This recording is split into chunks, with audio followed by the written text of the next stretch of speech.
नमो अरिहन्ताणं नमो सिद्धाणं नमो आयर्याणं नमो वज्रायाणं नमो लोहे सव्वसाहुणम् नमः समयसाराय स्वानुभूत्या चकासते चेत् स्वभावाय भावाय सर्वभावान्तरचिते. Jai Jendra.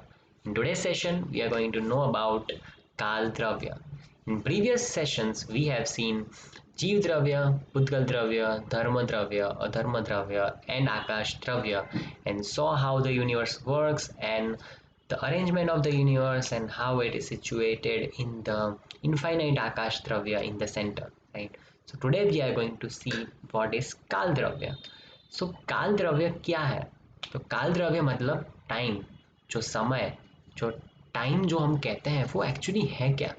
ये जो hours, minutes, seconds, years, months, ये सब जो हम बोलते हैं कि टाइम पास हो रहा है, टाइम वेस्ट मत करो, टाइम की वैल्यू करो, ये सब हम कह रहे हैं, तो क्या ये जो टाइम है वो सिर्फ इमेजिनरी थिंग है? कुछ भी ऐसे अज्यूम कर लिया है कि ऐसा कुछ होगा जिससे हम मेजर कर पाए, ऐसा है?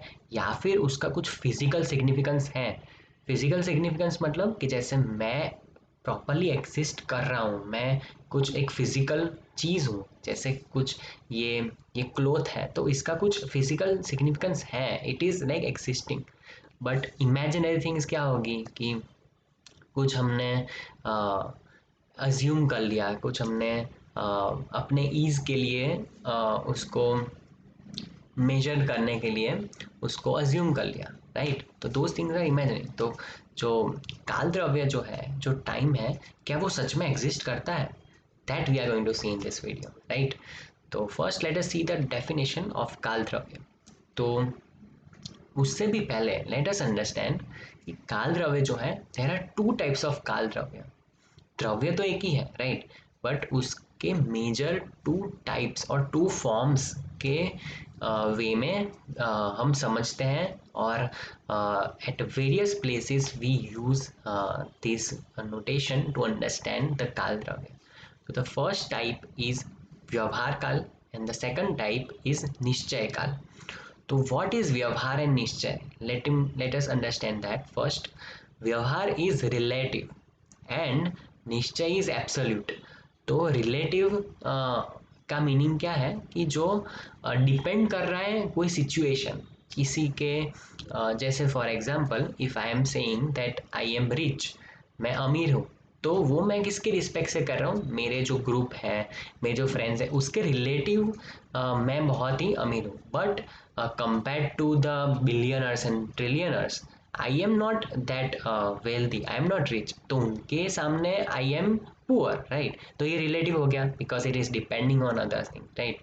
बट एब्सोल्यूट क्या होगा कि 10 रुपीज़ की नोट की वैल्यू क्या है? तो कहीं भी जाओगे इंडिया में, उसकी वैल्यू 10 रुपीज़ ही रहेगी. क्या वो कम हो सकती है? नहीं हो सकती, क्योंकि वो एब्सोल्यूट है, राइट? तो I guess you got the difference between relative and absolute. Absolute जो है वो आप कहीं भी यूज़ कर लो, कहीं भी उसका डेफिनेशन या फिर उसकी बात करो, उसका मीनिंग कभी चेंज नहीं होगा. But the things like poor, rich, ये सब चीज़ें they keep on changing, like, right?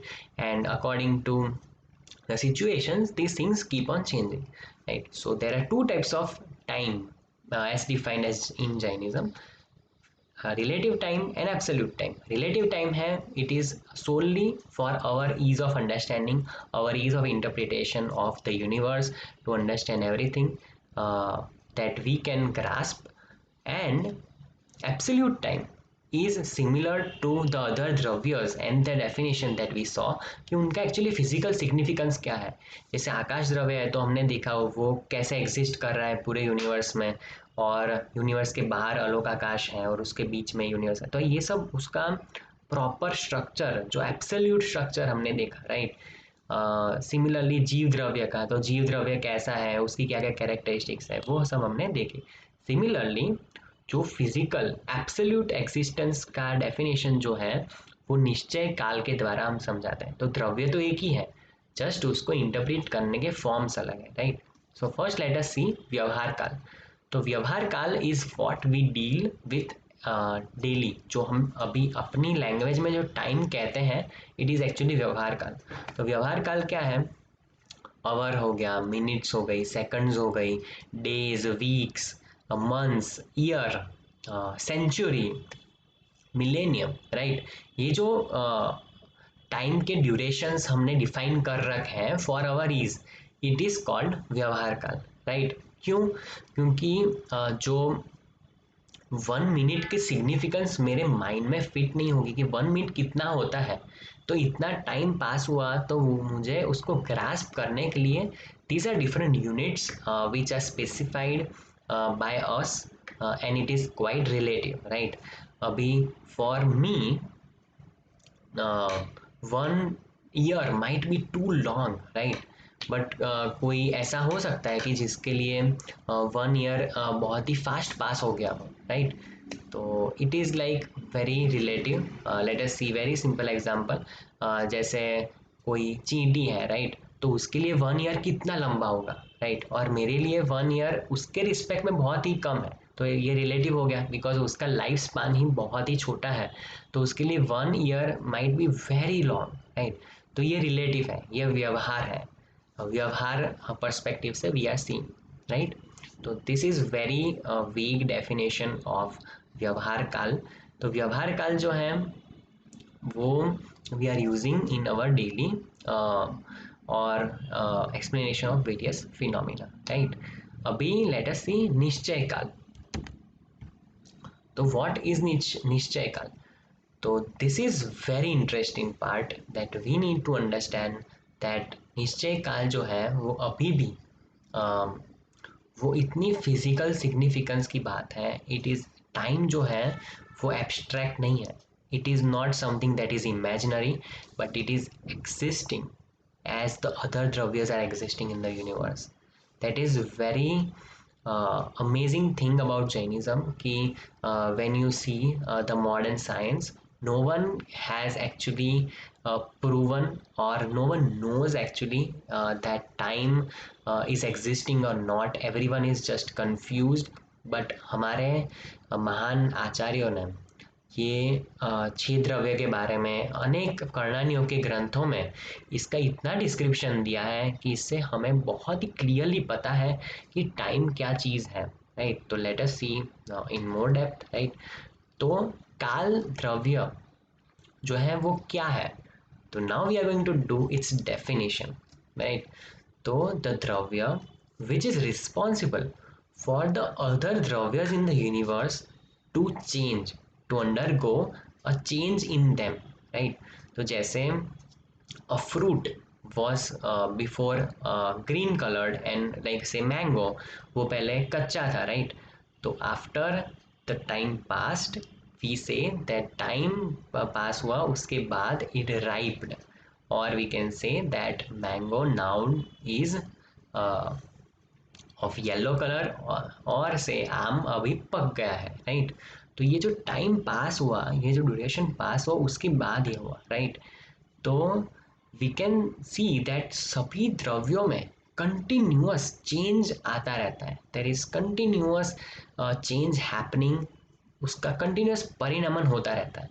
अभी भी मैं यहाँ बैठा हूँ तो at a minute scale the cloth, this cloth is actually wearing out, इसमें धूल थोड़ी थोड़ी लेवल पर लग रही है, अभी I can not notice, but after some days मैंने उसको वॉश नहीं किया तो इसके ऊपर धूल मुझे क्लियरली दिखेगी। बट एट एवरी सेकंड और एवरी मिली सेकंड और every smallest time it is being, every द्रव्य इज बीइंग अंडरगोइंग चेंज। तो ये जो चेंज आ रहा है द्रव्य में, जैसे काल द्रव्य जो है वो चेंज के लिए निमित्त है, वैसे ही वी कैन सी दैट आकाश द्रव्य किसके लिए निमित्त था? अवगाना देने के लिए। धर्म द्रव्य किसके लिए निमित्त था? मूव करवाने के लिए, राइट। अधर्म द्रव्य किसके लिए निमित्त था?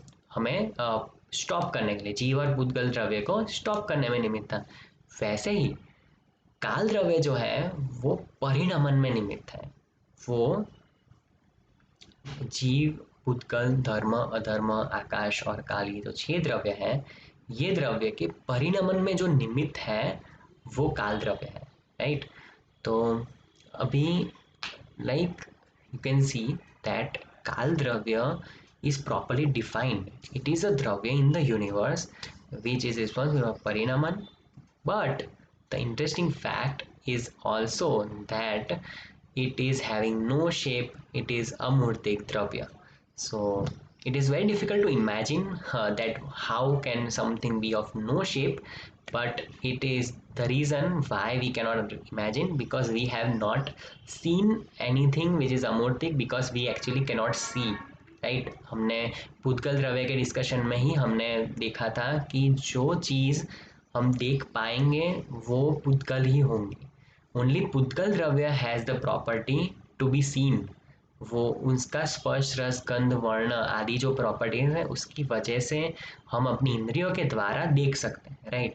पर जो हमें काल द्रव्य आकाश द्रव्य को जानना है तो हमें केवल ज्ञान प्राप्त करना होगा, और उसके बाद ही हम सर्व द्रव्य को एक साथ जान पाएंगे, राइट।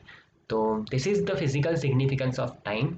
हम टाइम देख नहीं पा रहे हैं, उसको प्रूव नहीं कर पा रहे कि कहाँ है। It is just because time जो है, काल द्रव्य जो है, उसकी प्रॉपर्टी ही नहीं है अपने इंद्रियों या फिर इंद्रिय जनित ज्ञान के द्वारा जानने की, राइट। तो हम कैसे जान सकते हैं? तो ऐसे अपने शास्त्र पढ़ के हम जो आगम में लिखा हुआ है जिनेंद्र भगवान की जो बात है उसको एक्सेप्ट करके ये जो काल द्रव्य है उसके स्वरूप को जान सकते हैं। सेम अप्लाइज टू अदर द्रव्य ऑल्सो। जो आकाश द्रव्य है उसको प्रूव नहीं कर पाएंगे कि आकाश द्रव्य है कि नहीं है, बिकॉज जो भी हम साइंटिफिक इंस्ट्रूमेंट्स यूज कर रहे हैं they are in the and it is the ज्ञान ऑफ इंद्रियस, राइट।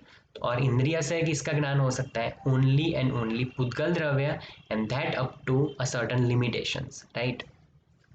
तो this was a very simple explanation about the निश्चय काल द्रव्य। नाउ वेयर इज द निश्चय काल द्रव्य सिचुएटेड इन द यूनिवर्स?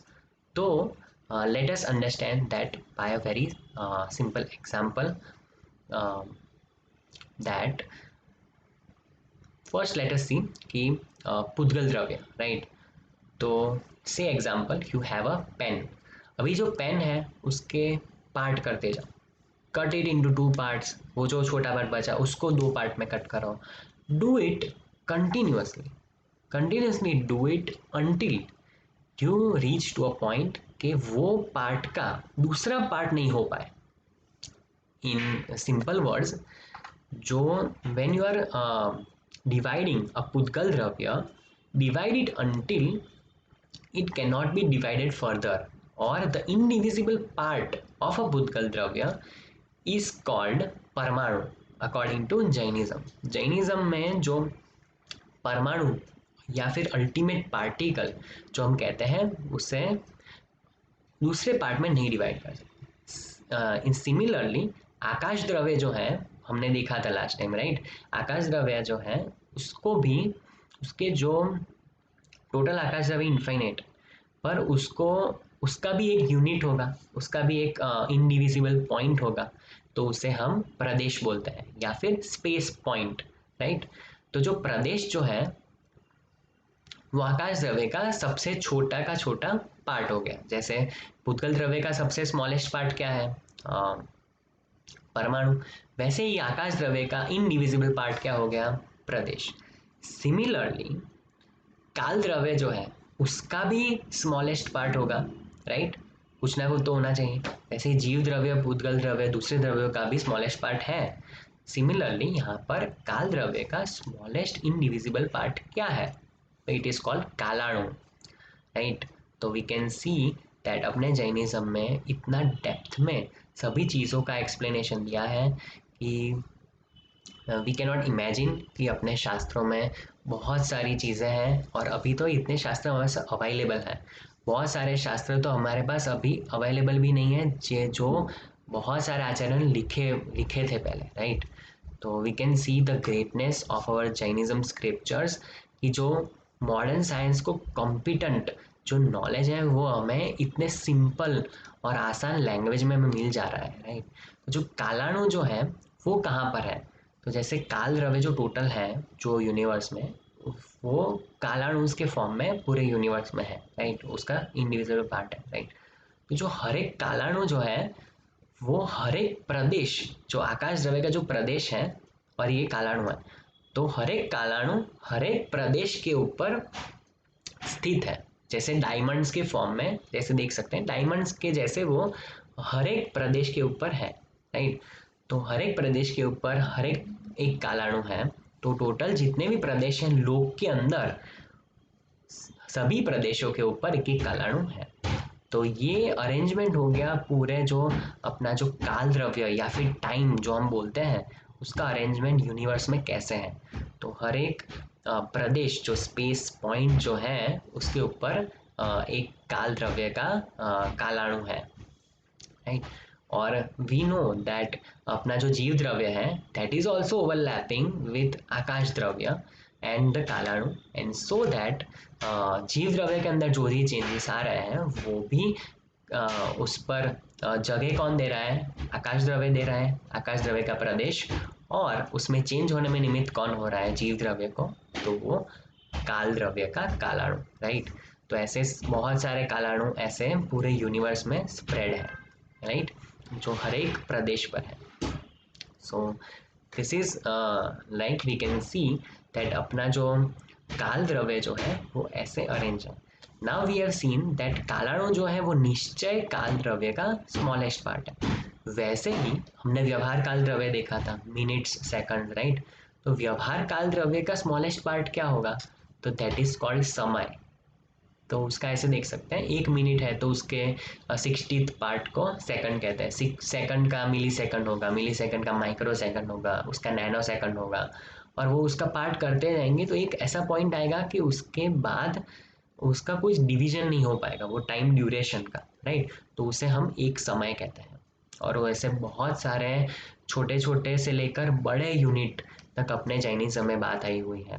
जैसे आपने सुना होगा सागर, पल्य वगैरह, राइट, और आवनी, ये सब बहुत ही सूक्ष्म से लेकर बहुत ही बड़े माप अपने जैनिज्म में एक्सप्लेन किए गए हैं। तो वो काल द्रव्य के एग्जाम्पल में we can see that, right. तो the in this session we let us conclude that we saw what is kal dravya, what are its two type, vyavhar kal and nishchay kal. Vyavhar kal is the duration, time duration that we are measuring, and nishchay kal is something that is absolute, and we can understand the nishchay kal by the example of kalanu that we saw. And so इसी बात से we have actually covered all the 6 dravyas in the basic form. We have understood how these 6 dravyas are arranged in the universe. We saw specific details about each dravya in required details and specifications, and so I guess everyone understood what are 6 dravyas and very much clarity about this topic. And so इसी बात के साथ जो 6 द्रव्य की जो sessions थे that is completed, and I hope everyone understood these things and are motivated to learn Jainism more, to learn about these things more in the Shastras, read about them, read in scriptures, listen to pravachans. I have linked the links of the various pravachans in the description, and dive more deep into Jainism and understand that Jainism is not just what we have the normal definition of religion, but is more to that. It is very spiritual, very logical, very cosmological, and it is very helpful for us to develop and our spiritual growth. And so इसी बात के साथ मैं अपनी बात को यहाँ पर विराम करता हूँ। जय जिनेन्द्र।